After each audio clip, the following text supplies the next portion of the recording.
Ang ating pag-aaral ngayon, pinamagitan natin, How to Survive Bad Weather. Salamat Panginoon dahil kayo po ay Diyos ng lahat ng panahon, lahat ng uri ng klima, lahat ng uri ng weather.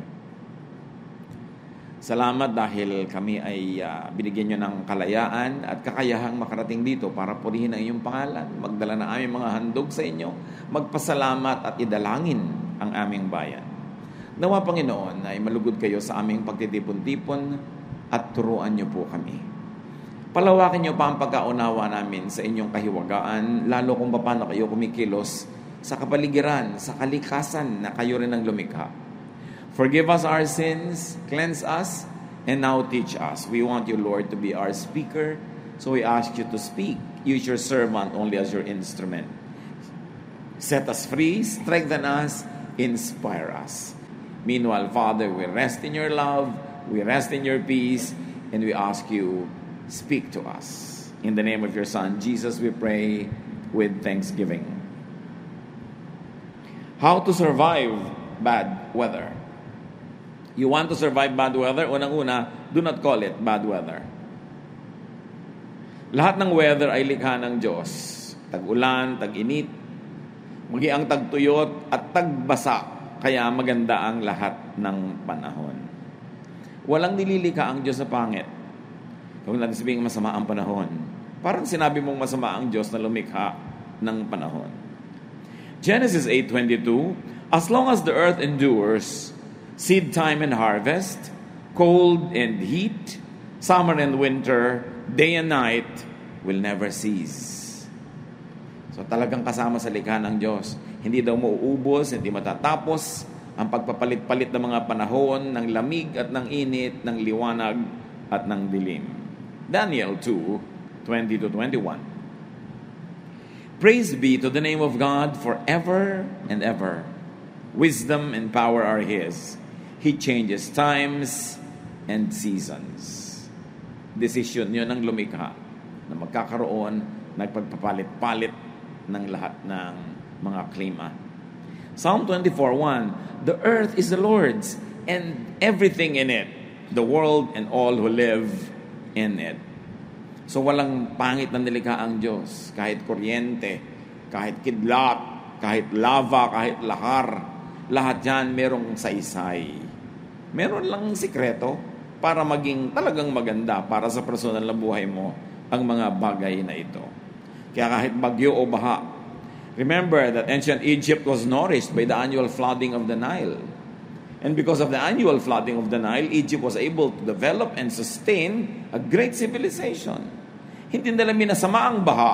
Wala silang idinadalangin, kundi dumating yung baha. Kasi pagdating ng baha, dala-dala niya yung matabang lupa na naaanod mula sa malalayong mga bundok. Dala-dala niya ang tubig na naiipon para siyang pandilig sa mga bukid ng mahabang panahon. Hindi masama ang baha. Psalm 135 verse 7, He makes clouds rise from the ends of the earth. He sends lightning with the rain and brings out the wind from His storehouses. Sa pagpapalit-palit ng panahon, nare-recycle ang lahat, lumilinis ang mga bagay-bagay, lalo sa water cycle, and even during a thunderstorm, the atmosphere is recharged with electrons. Kaya may water cycle. Lahat nire-recycle. Mula naman nung nilikha ng Diyos, ang sangdaigdigan at ang sangsinukob, wala siyang idinagdag o binawas na nakalagay na doon nung simula. Recycle lang ng recycle. Ang recycling ng tubig at ng lahat ng elements ay design ng may likha. Ecclesiastes 3:1, there is a time for everything and a season for every activity under the heavens. Therefore, weather is good, no matter what form it takes. For you to survive what you might call a bad weather, first change your attitude towards the weather. And you will not only survive it, but also you will enjoy it. Begin by calling it more respectfully. Pwede natin masabihin na maulan ang panahon, hindi yung masama ang panahon. Hindi yung masungit ang panahon, pwede masabihin mahangin ang panahon. Meron pa naman panahon na masungit. So parang negative agad yung attitude mo, paano ka mabe-bless? Kahit naman ayaw mo o gusto, nandun yung panahon na yan. Respect the weather. Yun naman ang batas ng nilikha ng Diyos, ng sang nilikha, respect. Respeto mo lahat. Respeto mo yung kuryente, huwag mong hipuin nang hindi ka mamatay. Or huwag kang tumungtong sa tubig na maaaring merong talop na kuryente. Kaya ka naman namamatay Pang energy naman yun hindi pang patay. Kaya lang, nalalagay ka kuminsan sa maling lugar. Bad lang ang effect pag mali ang timing o placement ng tao. Halimbawa, babaha. Nagiging bad weather yan pag nakakalat ka sa dadaanan ng tubig o ng baha. Maaanod ka. Matthew 7:26-27, a foolish man builds his house on sand. The rain came down, the streams rose, and the winds blew and beat against that house, and it fell with a great crash. Hindi naman tayo kailangan lumayo na sa Biblia mismo. Sa mga turo ng Panginoon, binibigyan na tayo ng turo how to build a house. So pag sinasabi mong it's a sin, for instance, to kill someone because you're breaking God's law, now here is Jesus' law about building houses, might you also be able to call sin pag nagtayo ka ng bahay sa dadaanan ng baha? Kasi hindi mo ginagalang yung law, natural law. May religious law, merong moral law, merong natural law.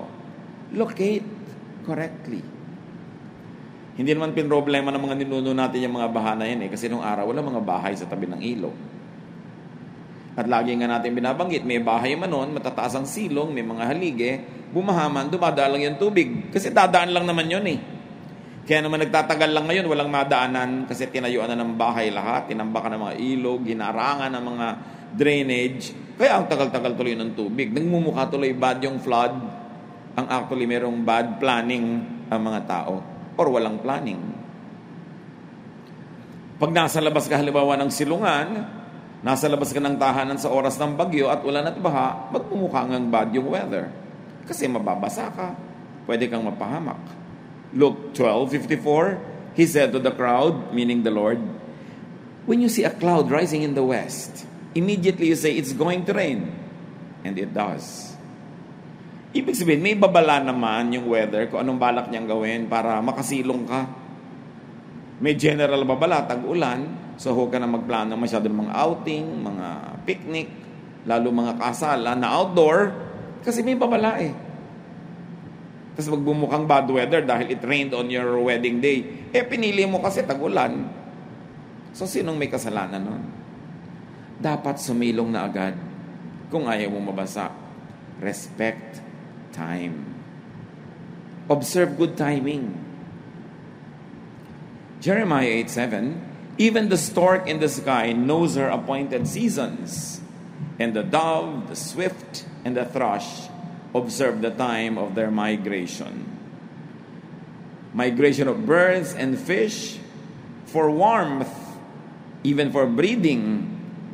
Alam ng mga salmon kung kailan sila babalik upstream, kung saan sila ipinanganak. Imagine nyo kung saan ipinanganak yung mga napisa yung itlog ng salmon na yan at naging salmon siya. Nakarating siya sa dagat, ang layo-layo ng nararating, pero pag magbibreed, bumabalik. Alam niyang balikan. Ang mga ibon, alam nila pag malapit ng lumamig, sama-sama, kawan-kawan, lumilipad sila across vast bodies of water to go to a warmer place. Mabuti pa yung mga hayop, hindi sila masyadong nalayo sa pakikiramdam at pakikisama sa nature. Yung mga tao naman ginagawa nila, they conquer nature. How can you? Or they defy nature. Many animals hibernate during winter. Dahil siyempre, kulang ang pagkain at ang ginaw-ginaw, mapapahamak lang sila sa labas. So, huhukay sila ng mga lungga sa ilalim ng lupa where the temperature more or less remains warm and constant.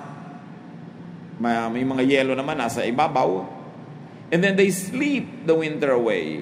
So they don't need a lot of energy because they don't have a lot of food and they are warm. Ang mga hayop at halaman sumasabay sa panahon. Pati mga palaka, alam nila kung kailan magbe-breed pag umuulan. Kaya ang ingay-ingay ng mga lugar na may mga palaka. Plants shed their leaves in autumn and sleep out the winter. It's almost like hibernating too. Siyempre, para ano ba yung leaves? For photosynthesis. What will you do when there's no photo to synthesize? There is no sunlight, so the leaves are shed. The plant has little to feed, and the plant can sleep through the winter. So plants shed leaves, and then spring follows, and there is rebirth. Mula pa nung nilikha ang mundo hanggang ngayon, ganun yun. So how do you survive bad weather, so cold? Prepare your needs on time. Proverbs 30:25, ants are creatures of little strength, yet they store up their food in the summer. Maliliit na mga langgam, nakita niyo kung isang langgam nagbubuhat ng isang butil na bigas. Ilan yun? 10 times ng body weight niya yung binubuhat niya. Dahan-dahan, unti-unti. Kasi pag umulan na ang liliit na nila, maaanod na sila ng tubig. At wala na rin silang madidilihensya mga pagkain kung saan-saan. Nananahimik sila sa kanilang mga lungga. Meron silang nakastore na pagkain. Minsan, daig pa ng mga langgam yung mga tao. Inaabutan ng dilubyo, walang pagkain sa bahay kasi wala nakastore. Sasabihin so ng iba, paano yan? Kahit gusto ko mag-store, wala akong pera. Diba? Kahit ayoko naman tumira doon sa dadaanan ng tubig, saan ako titira? Sa Malacanang Palace. Dinadaanan din yun ng ilog. Paano yan kung wala ako kayanan? Yan nga mga kapatid ang pananagutan natin kuminsan, hindi lang individual, collective. As a race, the human race mismanages the race, the civilization, the people, the towns, the cities. Kaya collectively, we suffer. Pwedeng personally, hindi mo choice yan. Pero choice ng humanity. May mga greedy. Therefore, dapat yung evenly distributed resources, nasa konting bulsa lang, marami tuloy nagugutom. Kaya racial yung kasalanan, hindi lang individual. Buong human race, may pananagutan sa pagpapulyot ng ating mga lupa at hangin at mga ilog, sa kasakiman ng mga developers at pakikikutsaba ng mga government people, yung mga hindi dapat tayuan ng mga building, tinatayuan, lahat tayo nagdurusa. At yung mga sakim na marami mga nakikikbak, sila yung hindi nagdurusa. Pero syempre, their hearts are fattened for a day of slaughter. May araw din ang lahat. Dahil ang Diyos ay Diyos ng katarungan. Pero meron tayong dapat matutunan. At huwag natin laging sisihin yung economic system, yung mga politiko, yung mga kung ano-ano. Dahil may kanya-kanya rin tayong pwedeng magawa para iiwas sa mga sarili natin sa panganib at ihanda ang mga sarili natin na humarap sa mga panahon ng tagulan, ng baha, o kasalatan ng mga supplies. Kita niyo yung mga prutas, summer fruits are loaded with water. Alam kasi ng singkamas, alam ng melon, alam ng pakwan na ang tag-init ay tuyot na tuyot. Kaya ang mga prutas nila, ang daming tubig. At pati tayo, nakikiinom ng tubig nila. Inaagaw nga natin sa kanila Primitive peoples respected the seasons and planted in season. Alam nila kung kailan magtatanim. Pati ang mga badyaw, ang mga sama dilaot, titingnan lang nila yung galaw ng tubig sa dagat. Alam nila kung pwedeng pumalaot o hindi. Ginagalang nila. Nakikiisa sila sa kapaligiran. Ecclesiastes 3:1-2, there is a time for everything and a season for every activity under the heavens. There is even a time to plant. So do not go against time. Kaya naman, meron tayong mga weather forecasters o hindi mainam na lumipad ang mga aeroplano, therefore cancel the mga flights. Nakikisama ka sa panahon. Hindi mo pwede ipagpilitan ang gusto mo. You want not only to survive, but also to enjoy nature. Respect the laws of nature, especially the seasons. Alam mo, pagkapanahon ng mga tag-ulan, marami nagkakasipon, nagkakaubo. So how do you prepare yourself? Drink lots of nutritious juices, eat nutritious food, have enough sleep, para kahit maubuhan ka ng katabi mo sa LRT o sa jeep or wherever, sa elevator, meron kang lakas sa loob. Hindi ka mahahawa agad. Luke 21:29-30. Look at the fig tree and all the trees. When they sprout leaves, you see for yourselves and you know that summer is near. So adjust to nature. Do not defy it. May mga signals ang nature. Benefit from and enjoy nature. The laws of life do not apply only to nature. They also apply to all elements and facets of living. So kanina pinag-uusapan natin mga kapatid, natural bagyo, natural ulan, natural tag-init, tag-araw, natural lindol, pero marami pang ibang mukha itong mga bagyo at baha. There are emotional, social, spiritual storms and floods, which is really what I want to discuss. Kung may baha ng tubig, may bagyo ng hangin, may baha at may bagyo din ng luha. May baha din at may bagyo, mayroong unos ang ating damdamin. Maraming bagyo, hindi lang physical, may emotional at may spiritual. At pareho rin ang prinsipyo, how to survive. Ano-ano yung mga bagyong emosyonal at mga spiritual? Failure. Mga kabiguan. Daig pa nga kumisan niya ng bagyo. Being rejected. Feeling rejected by your own parents. Feeling rejected by your own spouse. Being rejected by the one you love. Being rejected by an institution or an employment. Parang bagyo yan. Illness. Death of our loved ones. Bereavement. Bagyo lahat yan. Baha lahat yan. Loneliness and depression. Fear.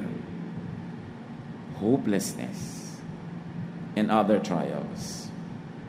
Dumarating din yan. May panahon din yan, may season.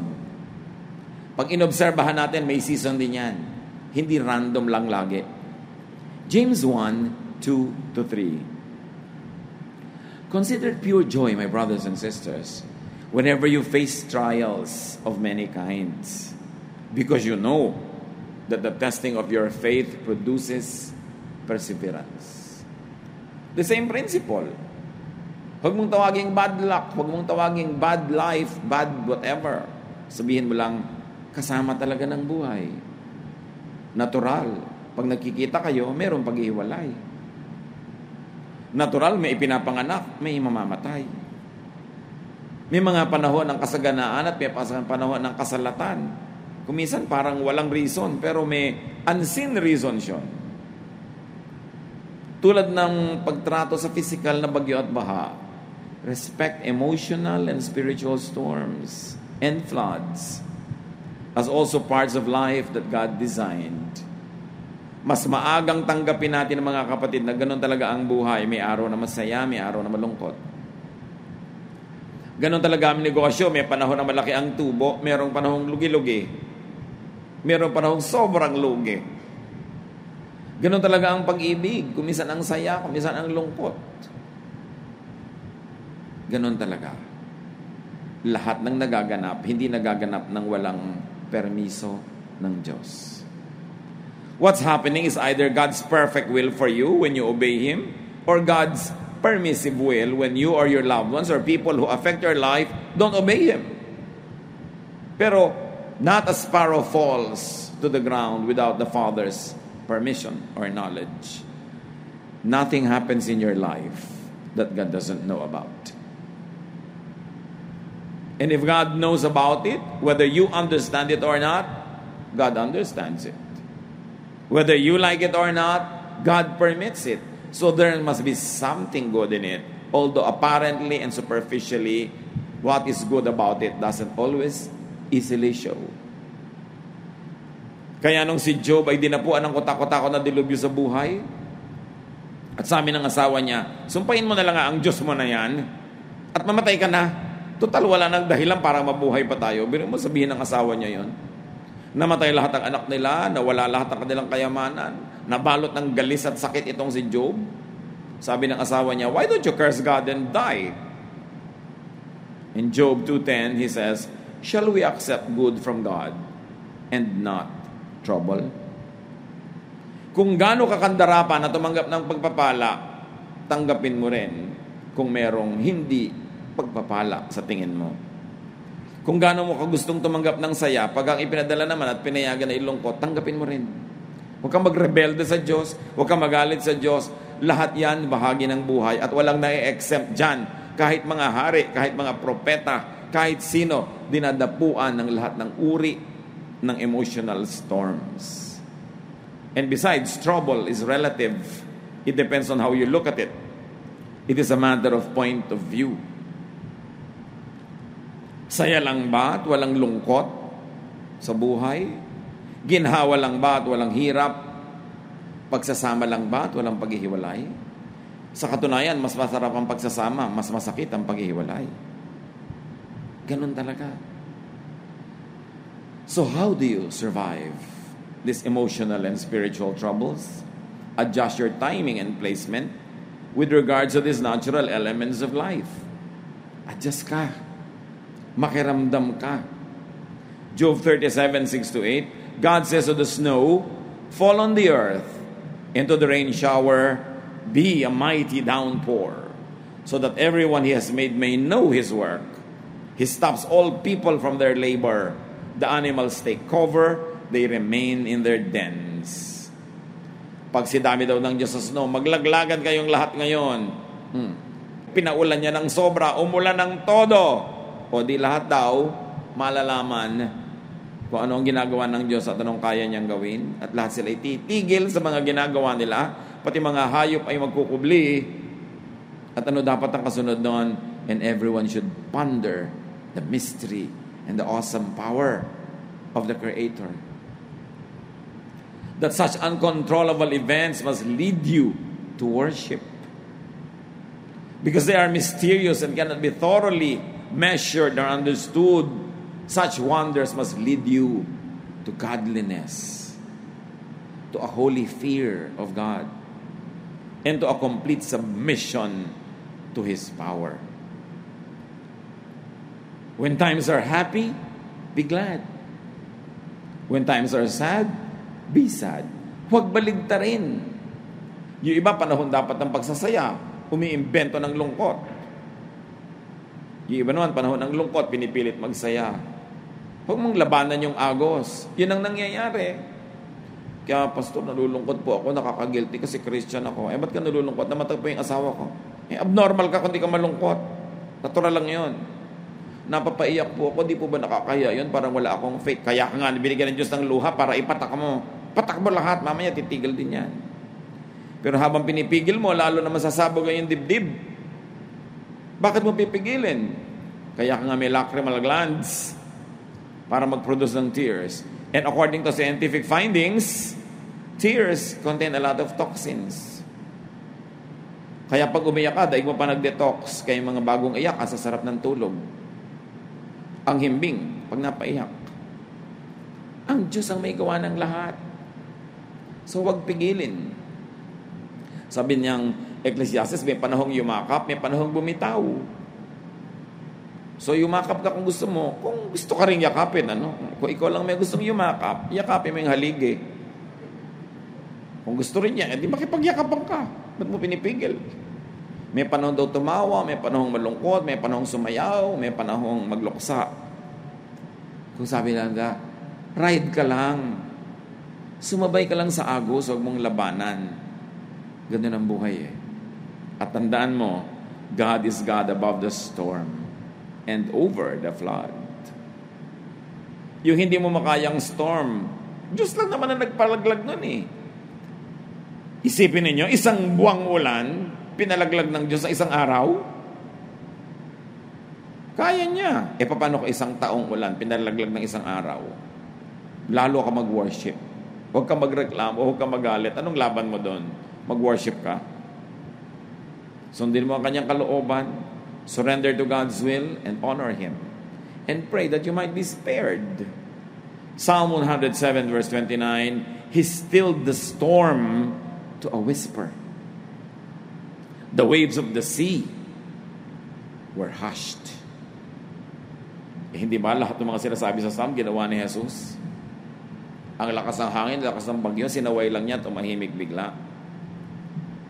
Ang maganda nun, God can still you also. Kung ang bagyo, ang hangin, ang alon, na patatahimik, ano man ang bagyo mo sa loob ng dibdib mo ngayon, kapatid, kaya rin niyang patahimikin ng Diyos. Kaya sa Diyos ka lumapit.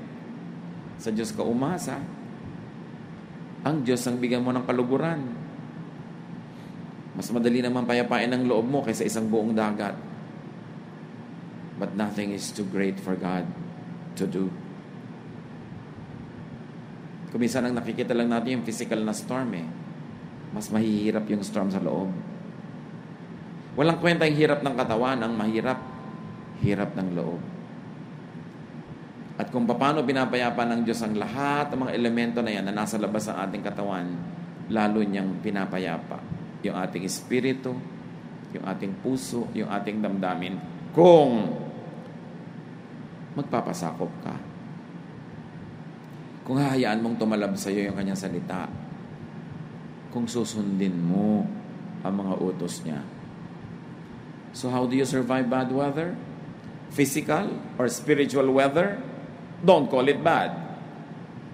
Take shelter in God, who is God over the weather. Proverbs 18:10. The name of the Lord is a fortified tower. The righteous run to it and are safe. So yan ang pangalan ng Panginoon. Yun lang bang pangalan niya? Yung kahulugan ng pangalan niya, yung kanyang mga katangian, mga kanyang katuruan, daig pa nun ang matibay na muog. Alam niyo nung araw, kaya may mga tower, ang mga kaharian, usually sa mga tower na yan, mga fortresses, merong balon sa ilalim. Para kung may dumadating na mga kalaban, yung mga mamamayan, tumatakbo sila papasok doon sa loob ng muog na yon, isasara yung mga pinto nun, may tubig sila doon kahit hindi sila palabasin ng kalaban ng ilang buwan. Meron sila doon mga tinatago mga pagkain para may makain sila. At yung mga pader, ang tibay, hindi tabla ng mga pana, ng mga kung ano-anong mga sandata. At yun daw ang pangalan ng Panginoon. Pag may dumadating na bagyo, lalo na yung emosyonal, spiritual, sa kanya ka tumawag. Doon ka kumuha ng shelter sa pangalan niya, sa kanyang turo. Dahil dapat, hindi pa dumadating yung bagyo, sumusunod ka na sa katuroan niya. So, hindi mo na kailangan tumakbo pagdating ng bagyo kasi actually, nandun ka naman sa loob ng uog na yun, anytime, every time. When you live in the center of God's will, you don't even have to run into that stronghold because you are within the stronghold. Kaya pwede tayong maghanda. Kung hinahanda mo physically ang bahay, ang silong, ang lugar para sa bagyo, ihanda yung kalooban, laging sumunod sa Panginoon. Napaka-importante na ang kanyang mga diwa matupad sa ating buhay. Psalm 32 verse 7, You are my hiding place. You will protect me from trouble and surround me with songs of deliverance. Kanino ka kukubli? Sa Panginoon. Because God can give you protection also. Don't run into the tower only after, but also before the flood. Kita nyo yung mga iba natin mga kababayan, mabababa pa yung bagyo, ang baha, pinapalikas na, ayaw. Kung kailan lubog na yung bubong at sisingap-singap na sila, sasama rin pala sa rescue, hindi pa agahan. Ganon din tayo kumisan, di ba? Susuko ka rin lang naman pala sa Panginoon. Magpapaligtas ka rin. Ba't aantayin mo pa na halos malagot lang yung hininga bago ka lang sumunod? Agahan mo na. Bakit aantayin mo pa na grabe na ang kalagayan mo bago ka matauhan at sumunod sa Diyos? Agahan mo na. Alam niyo kung bakit hindi umaalis yung mga kababayan natin sa bahay nila agad? Kasi nanghihinayang sila sa kanilang earthly possessions. Baka may magnakaw pag umalis sila. Anong mga pinanghihinayangan natin kaya ayaw nating lumapit agad sa alok ng Diyos na iligtas tayo?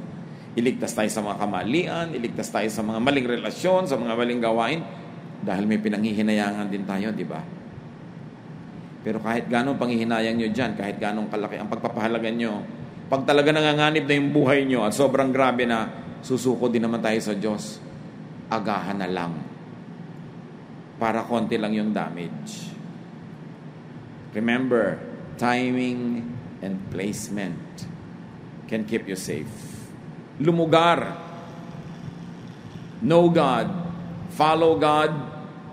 Rely on God. Psalm 46, 1-3. God is our refuge and strength, an ever-present help in trouble. Therefore, we will not fear, though the earth give way and the mountains fall into the heart of the sea, though its waters roar and foam and the mountains quake with their surging. So God is our refuge and our strength. Sino ang malakas? Sino ang secure? Yung maganda ang relasyon sa Panginoon. Kahit maapektuhan ka ng physical flood, maapektuhan ang iyong mga physical belongings, pero ang mahalaga ay emotional and spiritual life mo intact with the Lord.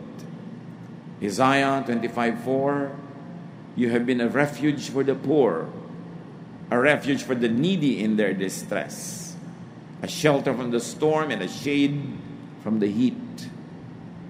For the breath of the ruthless is like a storm driving against a wall, and like the heat of the desert. Maraming sumasalakay sa ating kapayapaan, sa ating katahimikan. And the Lord, the name of the Lord, is our strong tower. So take comfort in ease and rest. In times of hardship and trouble, take comfort in the kingdom of God within you. Sa mga karaniwang araw, pwede tayong sumilong sa mga physical na silungan, mga bubong, mga shelter, mga bahay, savings, money, friends, human connections. Pwede tayong sumilong dyan. Pero sa sobrang matitinding mga bagyo, lalo yung emosyonal, na ikaw lang ang mag-isang inangat-ngat ng nararamdaman mo. Kahit mahal ka ng mga nasa paligid, hindi nila nararamdaman, hindi nila maunawa, hindi nila maarok. Arok yun ang Diyos. Alam yun ang Diyos. Because the kingdom of God is within you. Kaya ang dapat natin talagang i-develop is that this kingdom within us is ruled by the King of Kings and not by someone else. I-develop natin ang relasyon natin sa Diyos. Ano man ang dumating na bagyo, physical or emotional or spiritual, He is our strong tower. Ama namin sa langit, salamat sa mga paalala nyo sa amin na maraming uri ng bagyo. Minsan ang napapansin namin yung physical. Napapansin namin na physical, nababasa kami, physically, kakasakit kami. Pero hindi namin napapansin ko minsan, nabubulok na pala yung espiritu namin, ang lala na pala noon. Turuan mo kami, Lord, to be conscious of all these dangers, physical and spiritual. And just the same, to run to our strong tower, who is your Son, Jesus. Pagbulay-bulayan natin mga kapatid sa ilang saglit ng katahimikan po, anong kahulugan nito sa ating buhay? Ano-ano ang mga storm ninyo? Isa pa rin ang sagot, ang Panginoon. Lord, in silence, teach us how to protect ourselves from the storms, from the so-called bad weathers of life.